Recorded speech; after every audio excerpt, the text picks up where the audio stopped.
Stupid subscribers, non-game playing, video demanding, pug-nosed. Ow! Hey, at least you can take some consolation in the fact that this video you're making is going to make people happy. Oh, I'm making people happy. I'm the magical man from Happy Land who lives in a gumdrop house on Lollipop Lane. By the way, I was being sarcastic. No, I mean, I'm not mad at anybody. I'll show you the ending because I'm so nice.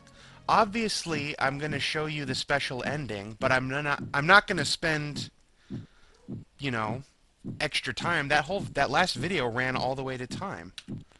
And I'm not going to start a brand new video on Friday, so that you can wait extra days before the next installment. So here we are at the end of the space elevator. You can see the special item we have up in the corner. It's a golden ticket. Well, actually, I can just put it down and pick it up again. You picked up a golden ticket. It's right after you enter the code in the cafeteria. You walk one screen over. It's lying on the floor right before you get on the train. And so this is what happens. You go by, you read all the backstory from Deacon, which again, I guess this is in the future the way that they decided to get people to exercise more. They got us really interested in reading, and then they spread the pages out across time and space.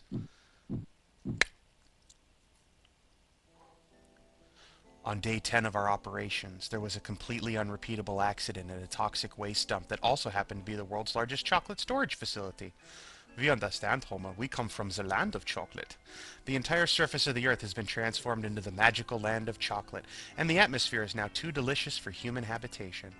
Those humans that didn't gorge themselves to death have been converted to a variety of ungodly caramel-blooded chocolate people.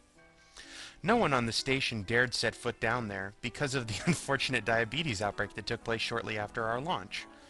In the end, it was decided to implement the GFG project to try and salvage something of the world.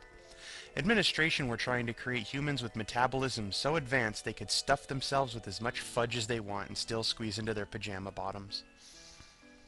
Had this scheme worked, perhaps we would have been told the truth then, when our unholy army of fudge scoffers was unleashed. But the scheme did not work. As we are all aware, the virus we cleverly called Yellow Death killed or irreversibly mutated the entire germ-free generation. And while 1213 could easily eat enough chocolate to be crowned Milky King of all he surveyed, he just something. There are now not enough resources to begin the project anew, especially not now most of the quarantine decks are infested with mutants.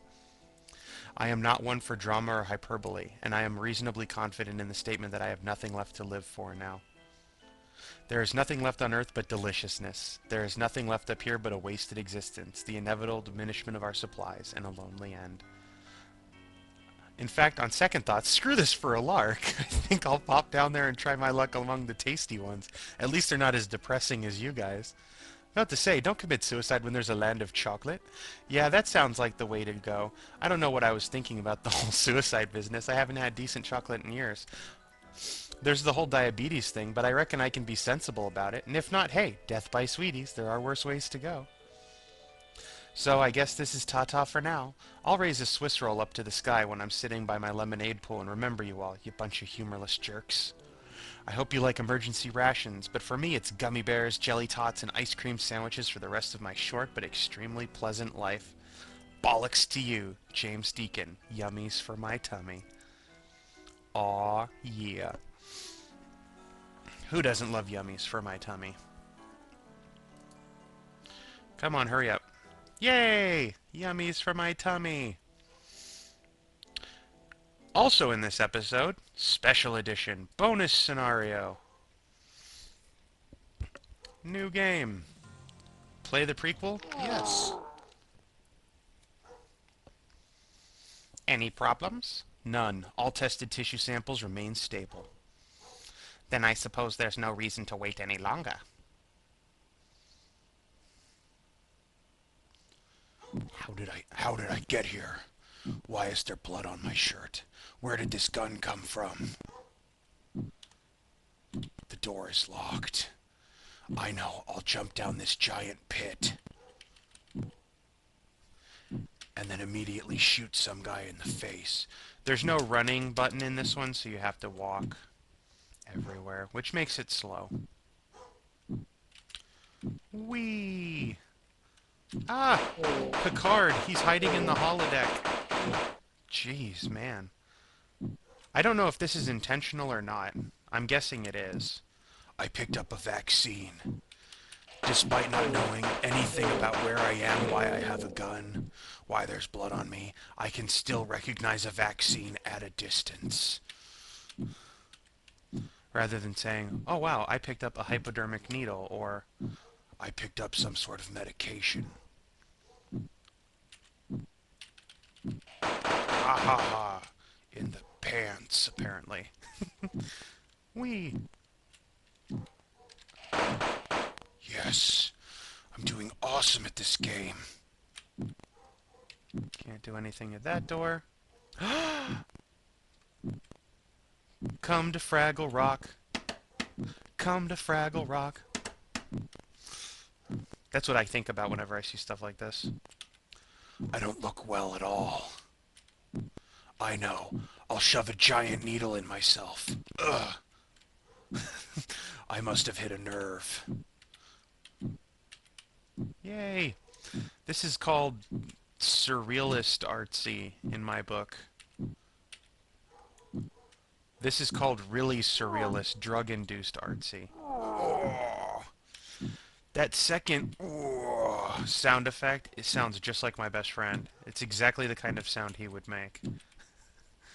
Whee! You can't climb on all of these, you can just climb on the ones that you have to climb on in order to get where you want to go. Oh, I know that I can climb on you. I've done it before. Maybe here? Oh. Yeah. This does make sense. I was able to get up here last time. I guess the last time I played this game, it broke.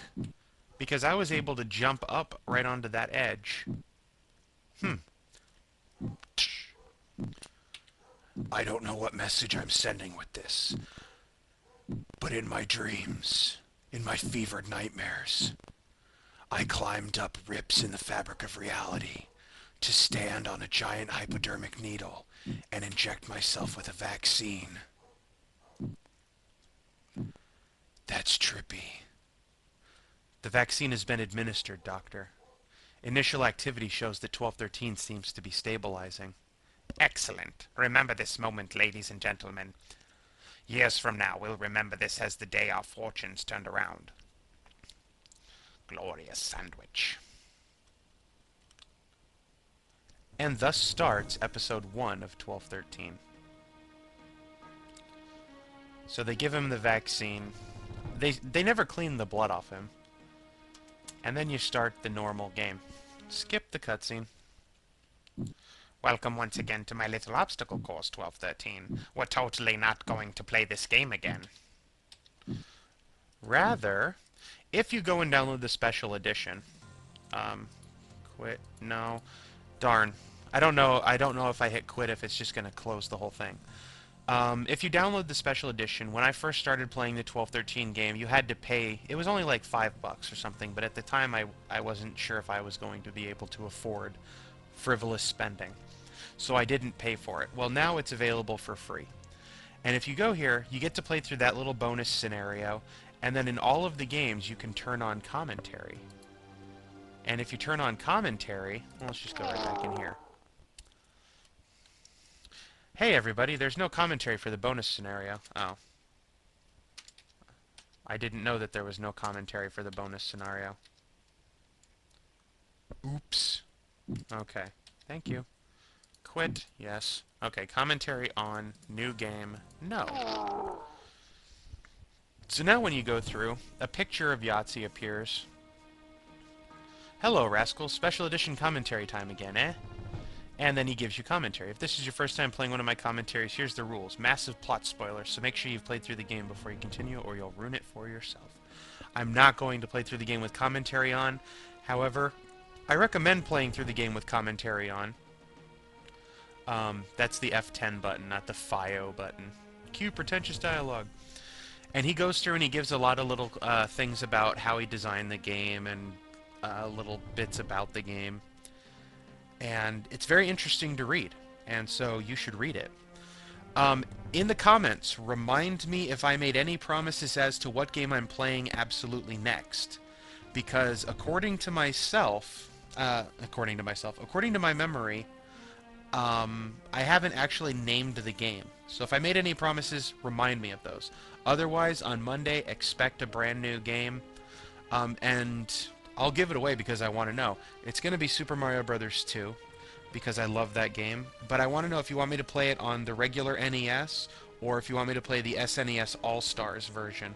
They're exactly the same game except for the graphics. So it's just, do you want the old school 8-bit graphics or do you want the new school 16-bit graphics with updated backgrounds? Doesn't matter to me, the game plays the same either way. So there you go. That has been 1213. All 3 episodes and the bonus.